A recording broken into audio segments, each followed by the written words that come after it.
Hello friends, welcome to meaning in Telugu channel. ఈరోజు word ఏమిటంటే కాన్సాంగ్వినియస్.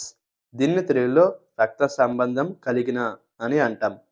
ఈ వర్డ్ని ఒకే కుటుంబానికి లేదా ఒకే వంశానికి చెందినవారు అని అంటాం. దీనికి సంబంధించిన కొన్ని ఎగ్జాంపుల్ చూద్దాం. వాటితో ఇంకా బాగా అర్థం చేసుకోవచ్చు. For example, first the the king ruled with the help of his consanguineous relatives. అంటే తెలుగులో రాజు తన రక్త సంబంధ బంధువుల సహాయంతో పాలించాడు. దీని next example and final example, the consanguineous relationship between siblings is strong. అంటే తెలుగులో సోదరుల రక్త సంబంధం బలంగా ఉంటుంది. ఈ వీడియో మీకు నచ్చితే లైక్ చేయండి. మరిన్ని వీడియోల కోసం మా ఛానల్ని సబ్స్క్రైబ్ చేసుకోండి. Thank you friends.